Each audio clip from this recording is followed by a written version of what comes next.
Jake, and today I'm going to be answering a request from my girlfriend, actually, who, when I told her that I recently rewatched the original Aladdin film, she said that I should sort of compare and contrast that with the 2019 remake, a movie that I have been deliberately avoiding for some time. I was born a little bit after the Disney Renaissance, and I grew up watching a lot of those movies. I was a Disney kid. I loved, Aladdin, Beauty and the Beast, Hercules, Little Mermaid even, Lion King being my all-time favorite. The original 1992 Aladdin is, in my opinion, one of the most timeless animated movies ever made. It, in my opinion, holds up beautifully from the animation, the voice acting, the plot, the songs, everything works, weaves together beautifully. And it's not one of those movies where I'm just sort of blinded by nostalgia. Oh, it's nostalgic to me, I get enjoyment out of it. No, it is a great movie. And as much as I initially wanted to avoid it, I kind of thought to myself, it's really only a matter of time before I say, well, this remake, let's see how it is. And so I watched it. I finished it a few hours ago. And wow. This movie is so beautifully, unbelievably bad. I mean, this is undoubtedly one of the most bland movies I have ever seen. And my main complaint with it, as it would be most people's complaint with pretty much this or any of the other modern Disney remakes, is that it feels soulless. There is nothing magical or even that much fun about this movie at all. And I guess it is kind of the same movie, except it removes anything that made the original so special, and pretty much made everything else worse. Let's, get into it, I guess. Yay! Also, I'm going to dive into spoilers, so if you haven't seen the movie, just heads up. So instead of the genie talking to us, the audience, he is actually talking to his children at the start of the movie. And kind of how it weaves into the story, how it plays out eventually into the plot, it's really nice. That's one of the few things I kind of admired. And while I am on the subject of the genie, let me just say right now, Robin Williams is the genie.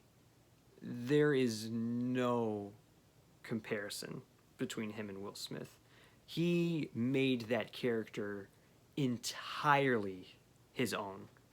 Entirely. And I have to say, Will Smith is probably the most entertaining part of this movie. You can at least tell he was having fun in the role, and I admire that. Sadly, though, it opens up with him singing one of many forgettable songs featured in this movie. That is one of my biggest gripes. The soundtrack.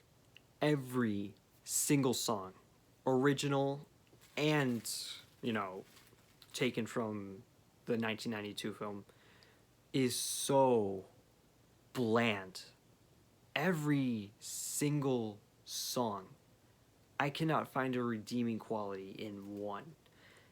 They sound like if Riverdale did like a musical episode of Aladdin. I mean, it's literally just glorified H&M music. It's like these songs were purposely written to drive retail workers absolutely insane. And thankfully, I have not heard them anywhere. So, haha. We're in the clear. The opening credits also kind of takes you through the main cast of characters, and it shows Jafar near the Cave of Wonders. And while I'm on that topic, the Cave of Wonders is so bad in this movie. I'm sorry. It is not scary at all.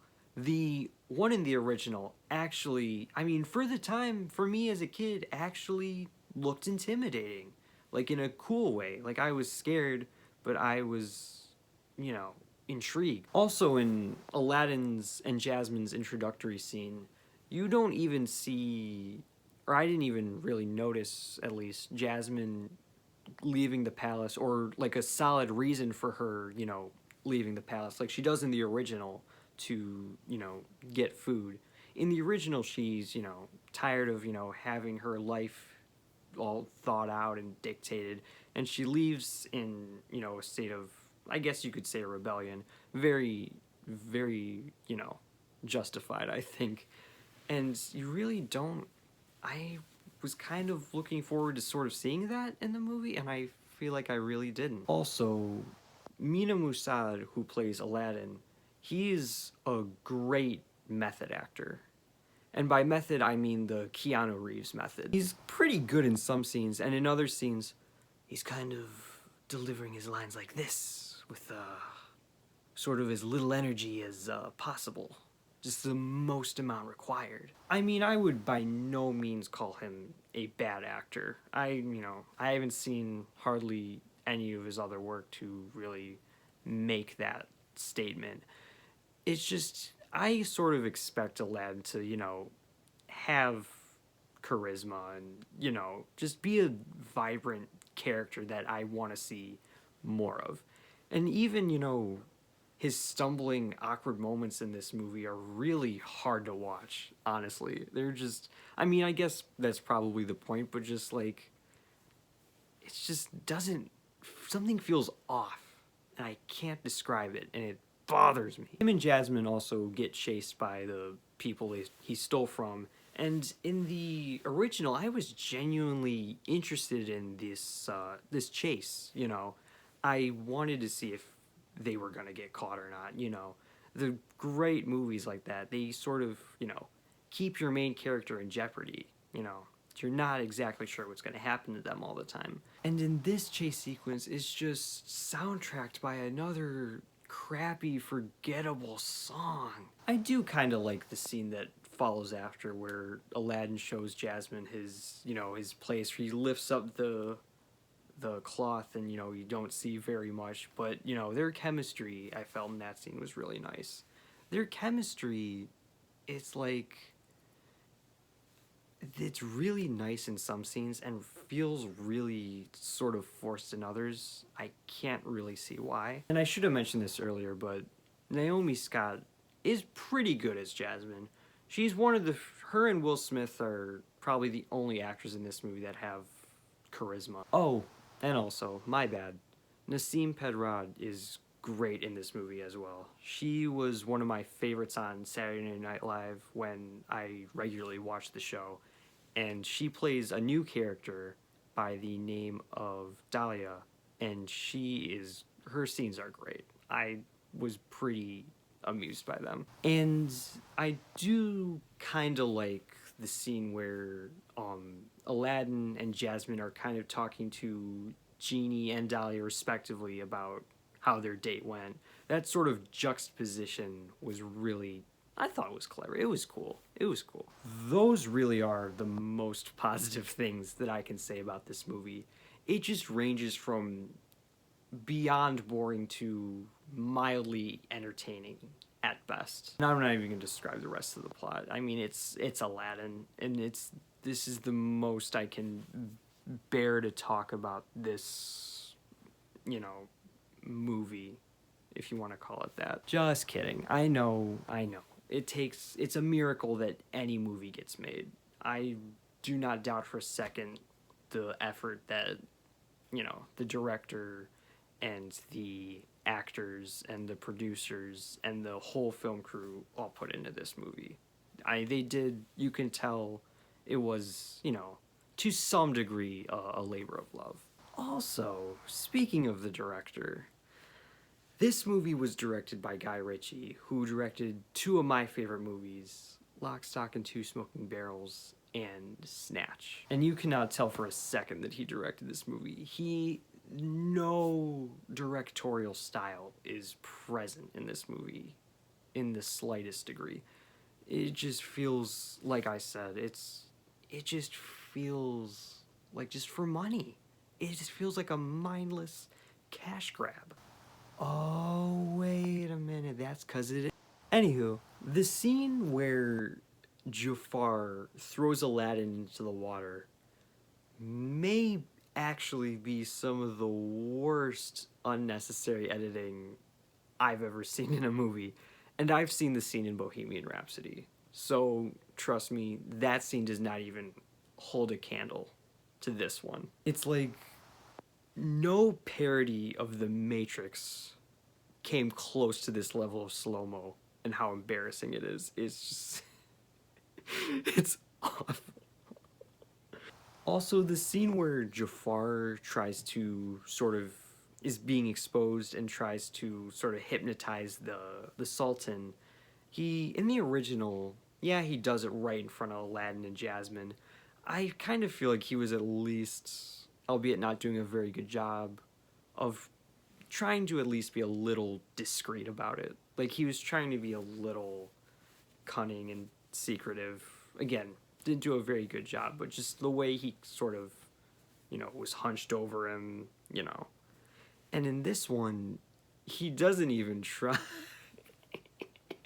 He just tries to hypnotize him in front of 5 people. And speaking of Jafar, I kind of, when I saw who was cast as him, I was a little disappointed because I always thought of Jafar as like this, this crotchety old man sort of. Maybe not crotchety, but, like an older, sort of middle-aged guy. And, when I saw it was someone younger, I'm like, well, let's just see how he is. Maybe he's really good. Maybe he adds something to the role. Nope. I loathed Jafar in this movie, and not for the right reasons. Jafar has always been one of my favorite Disney villains. He's just the kind that you just love to hate. Plain and simple. This movie, he just comes off as sort of like, I don't even know. It just doesn't, he's just there to be the villain. That's it. Ooh, I'm the villain. I'm the antagonist. That's the most purpose that Jafar serves in this movie. And Iago. Holy annoying Batman. Also, the Sultan's really scary in this movie, I noticed. Like, in the original, he's sort of like this, lovable, not always the brightest kind of, but cares for Jasmine kind of guy, I guess. And in this one, he's like dark and moody and ooh. This has undoubtedly one of the worst climaxes in a movie I've ever seen. I watched the climax of the original Aladdin over and over again as a kid. I sometimes watched the movie just so I could see that whole sequence alone with, Jasmine's in the hourglass and Aladdin's kind of racing against time. Jafar's turning into the big snake. And, it's just an incredible sort of end sequence. So in this movie, it's a little different. Jafar turns Iago into this giant mutant CGI ripoff of the giant claw and has him chase Aladdin and Jasmine around the city for about 2 or 3 minutes to try and get the lamp.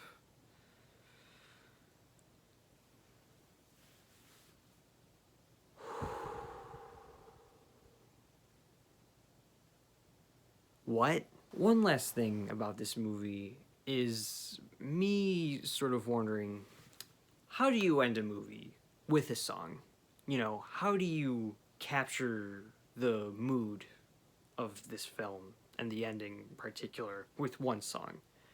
Think of the great ones that did it perfectly. David Bowie's Heroes, Elliott Smith's Miss Misery, Pixies, Where Is My Mind? The list goes on. Add one more to that list, Will Smith, and DJ Khaled. Yeah, it ends like that.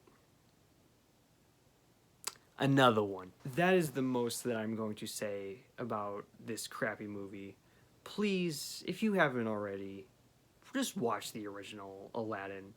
It's one of the most pleasant, fantastic animated movies you'll probably ever see.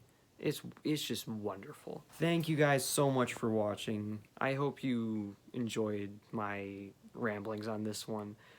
I will talk about anything music or movie related, not even a review. You know, if you just want to hear my thoughts on a certain subject that is in those topics, you know, or want me to review something, you know, please type it below in the comments. Thank you again.